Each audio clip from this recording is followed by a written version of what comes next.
the last video I showed making the bookmark on the book cover. There are certain things you want to add to your book cover before you go forward and put in your pages and your front and back inside cover papers and things like that. So I talked a little bit about that, and I just made this little permanent bookmark that's going to be a part of this journal. And then I want to start working on getting my pages together. Groups of pages are called signatures, and that's just a bygone term used back in the day when all books were bound by hand. And I have a video somewhere about more about what a signature is and why it's called that. If you're interested in finding it, good luck. I don't know where it is. You might be able to just search what is a signature. But anyway, groups of pages are called signatures. And I've been working on getting my papers together now because I'm doing a horizontally oriented book. I told you it's a little bit tricky because your papers aren't typically that big. Your biggest paper usually is 12 by 12 that you can cut down and use in your journals. More typically are the 8.5 by 11s. But what I've got together here are the 3 signatures for this book, and I've just gotten creative. I've glued some papers together to make them the length I need them to be, and then cut them to size. Let me talk really quick before I forget about what size you want your pages to be. So my book cover, I don't remember what it is. 8 by 5.5. 8 by 5.5 is what I think I made it. 5.5. 8.5 by 5.5. Oh, good Lord, forgive me. And then I want all the pages to be 1/4 inch less around. So 8.25 by 5.25 is what I'm making my pages. If you also remember, our internal spine was 1/4 inch shorter to fit snugly inside that book. And so then your signatures are going to get attached to this internal spine when they're all put together. I'm doing 3 of them, and that'll all get glued in there. But again, I'm getting ahead of myself, so just let me know if I'm confusing. My mind just kind of goes all over the place, especially when I'm trying to cover a lot of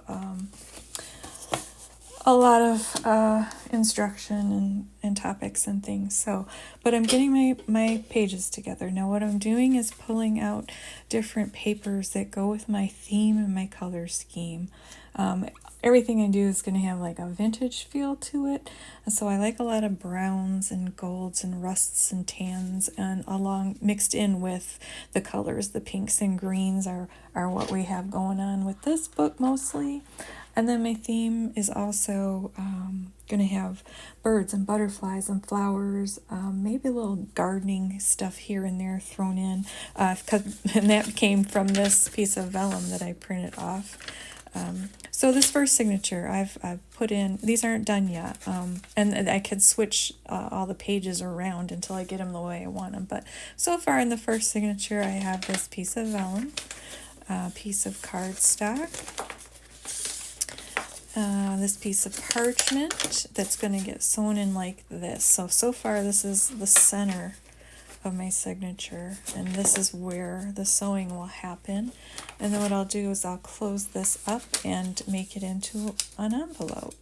So then we've got that back page. Now this will probably get a page or 2 more, but that's what I have so far for this first signature. The second signature I think I already have all set. Or was it this one? No, this one I have all set, I think, the way I want it. Alright, so the second signature, the center one, I printed off a piece of vellum with the same print as this next piece of cardstock. And man, oh man, was it hard to get these lined up perfectly. Because I found out if you don't line them up perfectly, and you're looking at this design, it's all doubled, and it looks like you feel like you've had a seizure or a stroke or something, because everything's all blurred looking. So I tried really hard to get these 2 pages lined up. So anyway, so there's a vellum, a cardstock, and inside the center of this one I've got this little folded bag. and it'll get sewn in here, and then these will become pockets. So that is what I have so far for just the center signature. I'm pretty sure I want this pretty postcard and green one in the center. Now this signature I think I'm pretty much done with. This one I've put together these pretty printed pieces of cardstock. This second page, well actually see, it's the whole thing, right?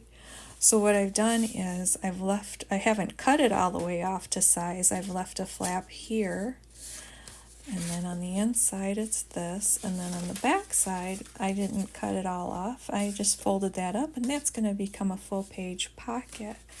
So there's lots of different ways to fold up your papers, creative ways, and then this piece of parchment kind of mirrors the first signature of the piece of parchment, and that'll go in here.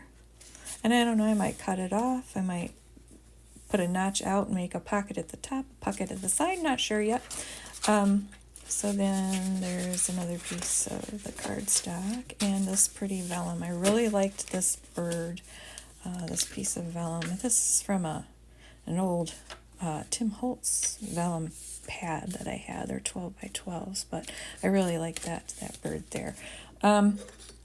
So that's what I've got so far. Now I know I hope this isn't too confusing, because I know my book is horizontal and most people are doing their journals or your first journals vertically oriented. And I do have lots of tutorials and different books. The majority of my books are made horizontally. I've only done a few, vertically, I've only done a few horizontal. I'm confusing myself. So let's use these pages as just an example. We'll pretend that this is our journal, and this is just a few examples of how you can fold your pages to go into your journal. Just different creative ways. Now, obviously, the first way is to take a piece of paper and fold it in half. There's, automatically you got 2 pages there. Another thing you can do is like that one example of mine. You can fold up the bottom of your paper and it instantly becomes pockets, and you can fold them in or you can have them on the outside. So that's a way to fold your paper to make pages. Now here's another creative way. This one I just left 2 end flaps on, and you can glue those down. They can become little tuck spots. You can leave them open. You can attach things to them so when they fold out there's more stuff to them. So that, where did I put the, okay, those are the ones I already showed. So just another way to fold. It's another way. So you've got your, looks like a regular page, but you've left a larger flap on this side. Instead of smaller flaps on each side, you folded it and left a larger flap on that side. And here's a different creative way. You fold them so it opens like a door, and it would get sewn into your book right here. And they can open this way. So there's just a few examples of different creative ways to make pages, and also, everything doesn't have to be uniformly sized. You can have bigger pages, smaller pages. You can use lace doilies. I've done fabric pages, vellum. There's tracing paper, all kinds of different textural things and different. It adds interest to your pages. So don't think everything has to be uniform. But if this is your first book, it may be easier or more helpful to learn at first. If you can do your book, nothing says you can't do your book. Where's just the normal with all this kind of page? That's wonderful too. So don't make it complicated. If you don't want to, you don't have to get fancy or tricky. You can make an absolutely beautiful journal with just pages folded just like that. All right, take care, guys. Have a great one.